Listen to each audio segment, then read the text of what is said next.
So we're recording. Where are we at? We're live. Okay, so we're middle of chapter 5. We're on page Lamed Beis in the booklets, and we've been talking about the fact that the letter Hey represents this idea that we're full of the light of holiness. That your thought, speech, and action, the letter Hey, the 3 lines of the Hey, the first 2 lines, the top and the right line of the letter represent machshav and dibur, thought and speech, and then the left letter, the left leg represents Maisa. Why is the left leg of the Hey cut off? Because Maisa is cut off from machshav and dibur. Machshav and dibur, thought and speech, are more connected to the person. Maisa, on the other hand, action disconnects from the person. And the letter Hey, though, represents a fullness of holiness, that the person, even his thought, speech, and action, his garments, his whole meaning, his character, his behavior, what he's preoccupied with, it's all filled with Torah and mitzvahs. So everything he does is full of that awareness, and therefore when he makes a living, he's earning, even when he's out in business, so even earning a living is all for the sake of being able to do the holy things, to give tzedakah and to do mitzvahs that cost money, because as we quoted from the Arizal, a mitzvah has to cost money, we have to pay for them. So that the person's everyday activities and affairs are all filled with Torah and mitzvahs, all filled with holiness. And so what happens is when a person is the way he needs to be in his service of Hashem, so that has a carryover effect even into his everyday life. That even when he's not in the synagogue, even when he's not in the study hall, when he's not studying or davening, even then he's still filled. Even his everyday life, he goes about and conducts his affairs in a holy manner, and therefore he deals in business honestly, and he doesn't deceive people, he doesn't cheat people, doesn't steal, because he wants to behave the way the Eibishter wants. However, when a person's behavior is not right, so then what happens is that affects also his Torah and mitzvahs. So it's not like you can live in 2 worlds, and you can be perfect in your study of Torah and you're doing mitzvahs, and then when it comes to business, you're a different person. You take on a whole different persona and you become a different person. It doesn't work that way. They're linked. So just as we're saying that when a person's filled himself, his Torah and mitzvahs are done properly, that has a carryover effect into the rest of his life. The same is true in the reverse. That when the rest of his life he's not behaving the way he has to, so that affects his Torah and mitzvahs as well. And we quoted from the Mittel Rebbe, who says that why is it that a person lacks in his yiras elikim and his yiras chet? Why is it that a person in his character, where it affects even his davening, even when he doesn't have that feeling of connection or of awareness of Hashem and awe of Hashem, so it's because he's consumed by his business affairs, by his everyday life outside of Torah and Mitzvah. So when that consumes him, and that's what is preoccupying him, and he's worried about pen yechzer lachma, he's worried that he might not have bread on the table, etc. When he's worried about all these things, so then eventually not only does that cause him to be consumed by his material affairs, but it actually starts to deteriorate and erode his service of Hashem as well. So the 2 are linked, right? We're not 2 people, it's 1 person, and the 2 are linked. Now, we're continuing on page Lamed Beis, so we're 1, 2, 3, 4, 5, 6 lines, Mamshech Levayer, so we're 6 lines from the top of the page. So, Mamshech Levayer, Inyan Klali B'Sheish Parnasa. So we're quoting now still from the Mittel Rebbe from his introduction to Derech Chaim, that the Mittel Rebbe then continues after explaining this link, that when a person is consumed by his everyday affairs, as a result that affects his Torah and mitzvahs, his yiras Hashem, that also starts to be affected. So he continues and explains that there something with regard to Parnasa, the source of Parnasa, of sustenance, because as we said, the proper attitude is that everything comes from the Eibishter. God gives us everything. So our success and prosperity are all blessings from Hashem. They're not dependent on what we do, but they're all God's blessings. So when we talk about that source of blessing that provides for us, so he explains like this. The verse says that in his left hand is wealth and honor. Right? We say this in V'zeis Torah, right? We say Eirech Yamim Bimina, long life in his right hand, B'smoila Eishav HaKaved, in the left hand is wealth and honor. So L'chayre Einei Muvan, Lama Chilkim L'Shtayim. So the Mittel Rebbe asks, why are we dividing it to 2? In other words, he says that when you have wealth, you have means, usually the honor comes as well. Somebody who's wealthy, people respect them. They treat them with honor and respect. So if you have Oisher, so you should have Kaved. If you have wealth, then there's also honor. So why is it that there are two things? There's wealth and honor, if they're two different things. So he explains, so the Rebbe goes on to explain that there are two types of parnasa. In other words, that Oisher v'Chavod, it's not that the pasuk is dividing it, that there's Oisher and that and Kavod stems from that Oisher. If so, it would be included in Oisher, would be included in wealth. So when the verse says Oisher and Kavod, it's because there are two types of parnasa. There are two types of sustenance. There's one that is called Oisher and one that's called Kavod. What does this mean? So he explains. Oifena Aleph, the first manner of success, of prosperity is K'mayim Razal, like the Gemara says, what should a person do in order to be wealthy? He should increase in business. And since this is advice that's given in Torah, it's a beferish Gemara, this means that even it's appropriate even in Kedusha and holiness to behave in this manner, that you should increase in your business affairs, in your business dealings. What does it mean, yarbe b'schayra, you should increase in business? It means that you should start to buy, you should start to invest in a way, or start to get invest the merchandise or investments or whatever it is beyond your capacity, beyond the money you have, beyond your means and your capacity financially and maybe even logistically, to the extent that you're already borrowing from others. You're looking for lenders, for investors whose money you can borrow to be able to invest it into your business. So that's beyond your means. You have the capacity to give X amount of dollars, and now you're looking for investors to invest even more money. So you're dealing with businesses that are beyond your capacity. That's what it means, yarbe b'schayra, to increase in business.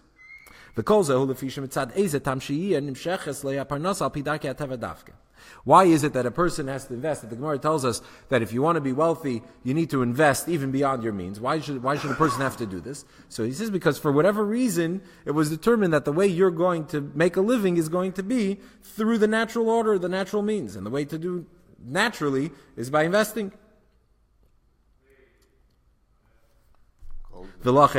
So therefore, in order for there to be an increase, an abundance in your dealings, if you want to have that blessing, so the more vessels that you create, the more blessing there can be. And since your initial investment, the money that you put in, and the vessels that you made are not enough, so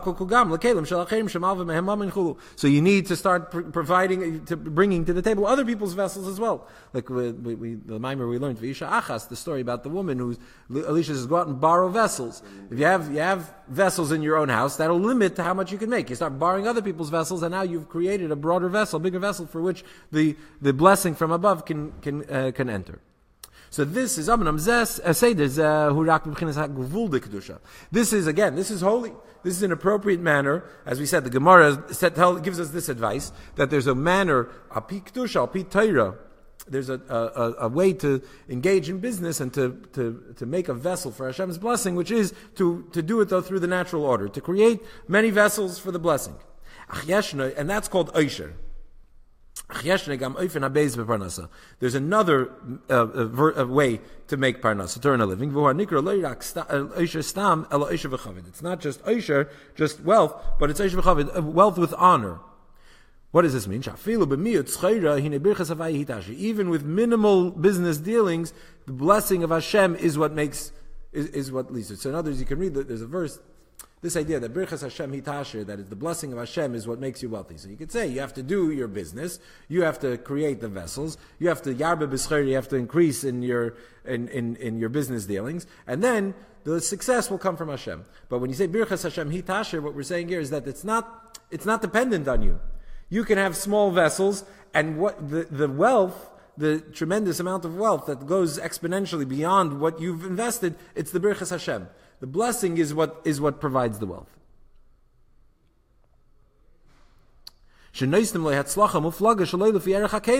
You get wild success beyond the vessels that you set up for. Why is it? Because you're successful beyond the natural order. The Mishnah says, Pirkei Avos says that whoever removes from himself, who accepts upon himself the yoke of Torah mitzvahs, so the yoke of derech eretz, the yoke of earning a living, is removed from him. And so whoever removes from himself the yoke of Torah mitzvahs, so he's burdened with the yoke of earning a living. When a person removes from himself this yoke of Torah, what does this mean that he removes the yoke of Torah? What does it mean to have the yoke of Torah upon you? That his capacity, his abilities to think deeply and to ponder and to understand and to contemplate matters of Torah. So instead of investing them into Torah, they're completely immersed in earning a living to the lowest rung, to the lowest level. So when a person, instead of putting his mind and focusing and immersing himself in Torah, he immerses himself in his business. So then, as a result of immersing himself in his business affairs, he's now burdened with the yoke of earning a living. That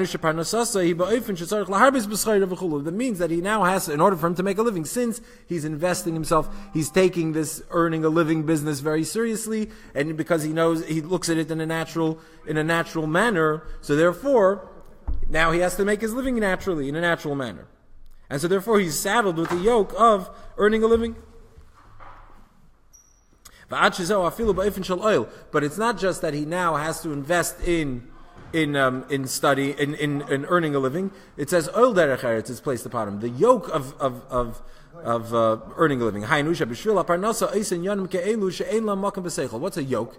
A yoke is represents something that's beyond intellect or beneath intellect. When you yoke an animal, it's so that the animal should be able to be burdened and focused on doing what it is that you want, not what it wants. It doesn't have the capacity to do what it wants. So the mind has its ideas, but the yoke means that you operate in a manner of Kabbalah's oil. You've accepted that yoke. So you're doing it in a way that's sort of coerced or forced on you, not a way that you might understand and appreciate. So what happens is when a person is immersed in earning a living, so then as a result, he's covered with the yoke of parnasa, meaning that he's doing things that might not even be logical. In a manner of a yoke. The only thing is that this yoke is a negative yoke. A yoke of the other side. Not a holy yoke. What is that? In other words, you could have a yoke that is a holy yoke. Kabbalah's oil malchus shemaim, oil mitzvahs, oil Torah, where you take the yoke upon yourself. In other words, you burden yourself in study of Torah and doing mitzvahs. We're going to explain in a moment what that means. Where even if it's not something that's motivated by your intellect, but you commit yourself completely to and totally to studying Torah and doing mitzvahs. The opposite side of that, the flip side of that is when you're completely and almost irrationally burdened by earning a living. So what's the solution for this? To not being burdened with the yoke of earning a living? How do you get out of needing to be burdened by business in order to make a living? How do you do that? By exchanging the yoke of business of derech eretz, all derech eretz, for the Torah mitzvahs. Meaning, even though in his current state, due to the siege and the limitation of his coarseness, or even just his own material self, he's not able to fully comprehend and appreciate godliness. He's certainly at this stage not able to ponder deeply matters of holiness.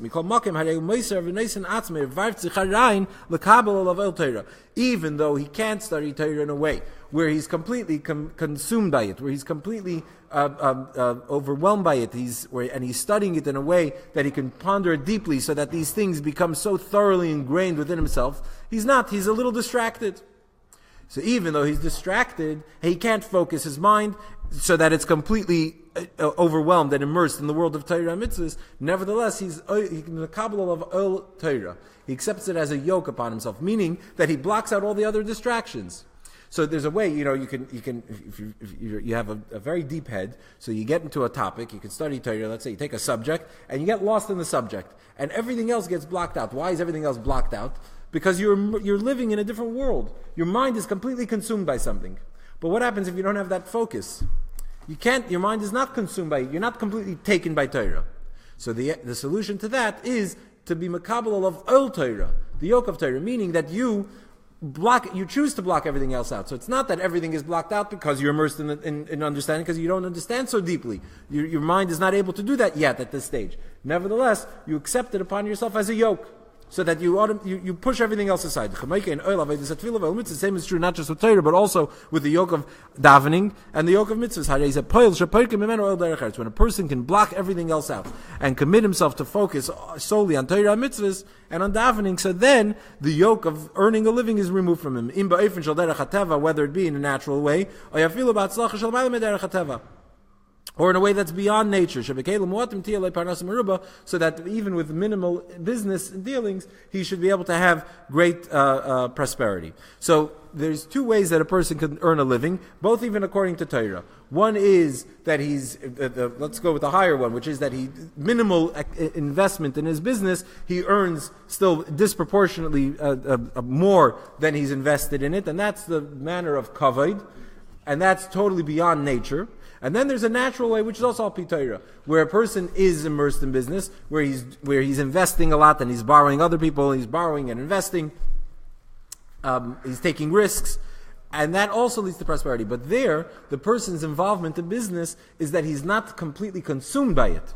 He still has the oil Torah on him. He still is focused. His mind is focused and not distracted. He's focused on studying Torah and doing mitzvahs. And so in both of these, as a result of that, he's peirik mimenu oil derech eretz, that the yoke, the burden of earning a living is removed from him. What does it mean, the burden of earning a living? That he's only focused on earning a living, that he can't focus on anything else. So when he's focused in the right place, so that removes the focus in the wrong place. So that's the meaning in the Mishnah, that if you're immersed, if you have the yoke of Torah upon you, so then the yoke of derech eretz, the yoke of a livelihood, is removed from you. You're not distracted by it, and so therefore, again, getting back to the original point that we're getting at here, which is then your everything, even your business dealings, are filled with the light of holiness, and it doesn't eliminate and it doesn't damage your Torah and Avodah. Yep. Okay, so chapter 6. Moisev ba Maimer. So he continues. The Friedrich continues in his Maimer in chapter 8. Our chapter that's under discussion is Bebir Inyan Ois Hei B'Kedusha. He further explains this idea of the letter Hey in holiness. This is we quoted earlier, that the letter Hey represents the three lines of the letter Hey is machshava dibur ma'isa, thought, speech, and action, and the letter Hey, which is a holy letter, means that the thought, speech, and action are filled with the light of holiness. What does it mean that it's filled with holiness? That then everything he does for the sake of heaven. And therefore, since he's filled with holiness, so everything he does, even when he's involved in unholy activities, he's making a living, even that is filled with holiness, meaning he's doing it for the sake of heaven, and it's done in an appropriate way. And the example the Friedrich Rebbe gives, what does it mean that when a person's thought, speech, and action are filled with holiness, so then that has an effect, a carryover, that even in his everyday life, even when he's engaged in unholy affairs, that he's doing them in a holy manner, he's doing them in the right way. So the example the Friedrich Rebbe gives is a kamei gabait staka v'hadema. He gives an example of the gabait staka, the collector, with the official who's in charge of collecting charity from people and then distributing it. Shemitzad ma'alasai, that because of his character, his level, that the gabait staka is a very prominent official. And we've already explained earlier in the Maimer that the Gabait Staka is a manifestation of the Gabait Staka as he is in holiness. That's Yisoid. Yisoid is the supernal Gabait Staka, the one who collects all the energy from the higher levels and gives it to Malchus. So the Gabait Staka down here is an important official. Why? Because his source in heaven is also very important. Yisoid Zah, the one that creates the Yichud Zun. So therefore, so the Gabait Staka, the person who's involved here, practically, he's dealing with money all day. That's what he deals with. Not uncommon for somebody who collects money. People look at him and they say, "Oh, all you think about is money." This is a guy who lives in a world that the perception is all he thinks about is money all day. That's all is on his mind. So he can't get further away from a holy environment than somebody who's thinking about money all day. That's his job, to collect money.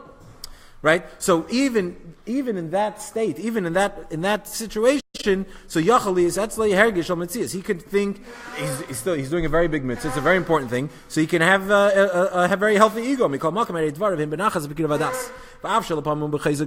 he, nevertheless, the Gabbai Tzedakah, he behaves in a manner that is pleasant and pleasing to people. And even though at times he could have to be firm about his position. We know the halacha is that a Gabbai Tzedakah is able to coerce people to give charity. Not only encourage, but he can be ma'asen al tzedakah. Ma'asen al tzedakah means that he can force them. You can compel people to give. When somebody doesn't want to give, the Gabbai Tzedakah has the authority to force them to give. This is how much you have to give, and you have to give it. So imagine the situation, the conversation when somebody comes into your office and is is using this leeway, this halachic authority that he has to force you to give money. Imagine what that looks like. Imagine what kind of attitude that could lead to. So he could be lamed al eza davar b'teik of gadol. He has to sometimes be very firm. So she nasa davar ahu behidr v'ademi. He has to make sure that the thing is done in the proper manner. V'kol zeh hinim davar bendaber benachas v'divrei tam. Nevertheless, even though he has the authority to be stern about it, he could basically be a jerk about it. Nevertheless, his behavior, his character is pleasant. And he does it in a way that's reasonable. And he stays far away from any kind of ego and arrogance. This is a proper Gabbai Tzedakah. Is that someone who's appointed?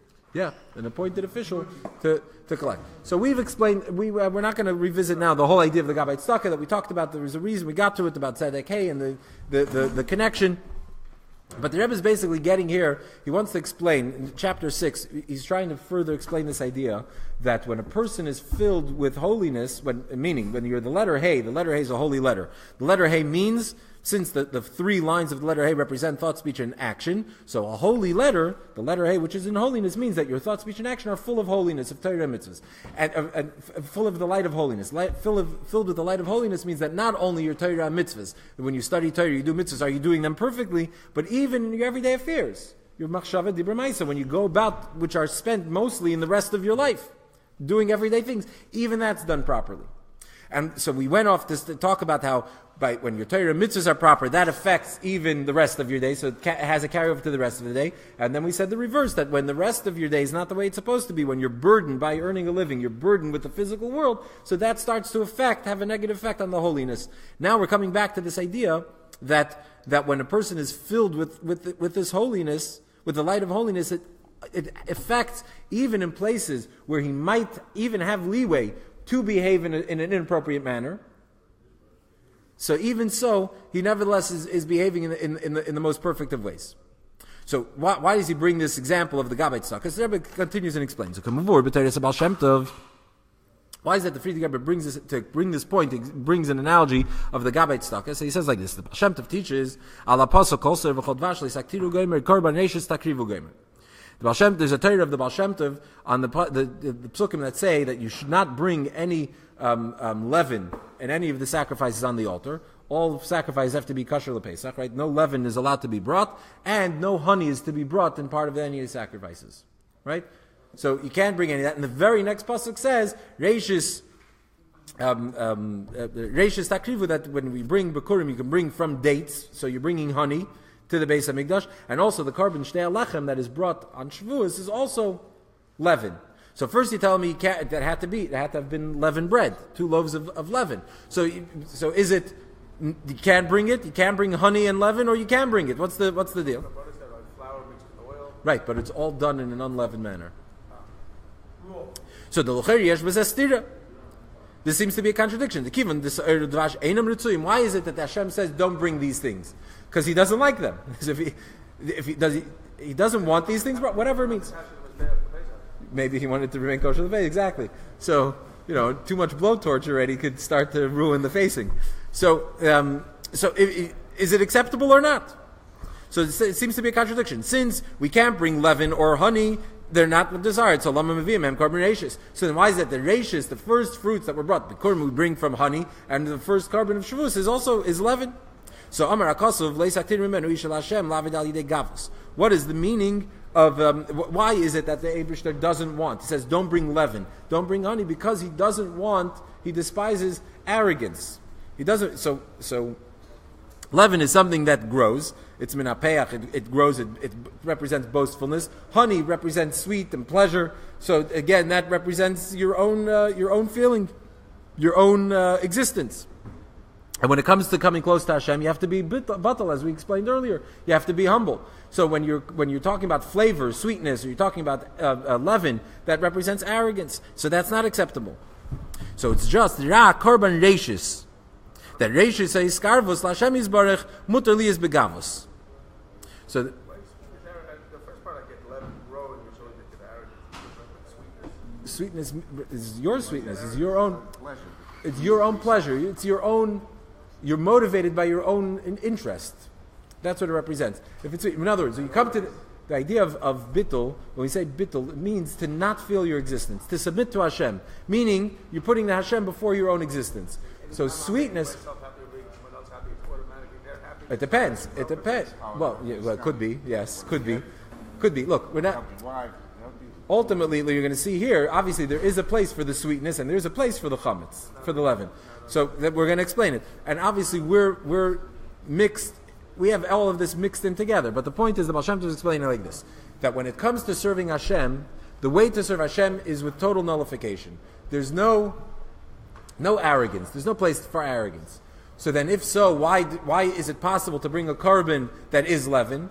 So he says, the verse says, Reishis takrivu, the beginning, meaning that when you're first coming to serve God, when you're at stage one of serving Hashem, so here, how are you going to be motivated to come to Hashem if you don't even believe in yourself, you don't believe you're deserving of serving Hashem? So Baal Shem Tov teaches that in the beginning there has to be a little bit of chametz, there has to be a little bit of leaven, there has to be your own. You can't expect a person to completely submit to Hashem without, that's how you're going to get started. But that's only the beginning. Eventually, the expectation is that you come to serve Hashem completely selflessly. That your service of Hashem is not for an ulterior motive, an ulterior meaning for your own self-interest, because I enjoy it, because I want it, because I benefit from it. It's for the Eibishter. So why do they make a bonus like Yom Kippur, where there's one korban? This guy can bring an ox. This guy can bring a bird. Obviously, the guy's bringing an ox. I'm going to bring my best ox.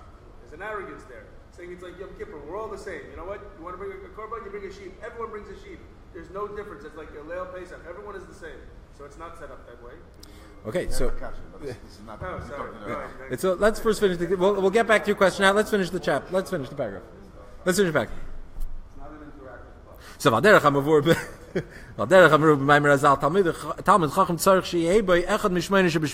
the Gemara says that a Talmud Chacham has to have 1/64th of arrogance, of gaiva. The Gemara says over there that gaiva is a negative thing. There's a bunch of different opinions in the Gemara. So one of them is that he has to have echad shmeiner shebishminis, that 1/8 of an eighth, meaning a 64th of arrogance. She'inyan zehu b'tchilas avayda.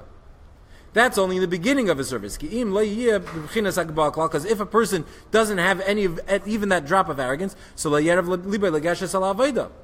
never muster up the courage to start serving Hashem. But Amrei, he's going to say, he's going to say, who am I, and how is it possible for me to ever serve Hashem? I'm never going to be able to live up to that. So therefore you have to have a little arrogance to say, yeah, I could serve God. The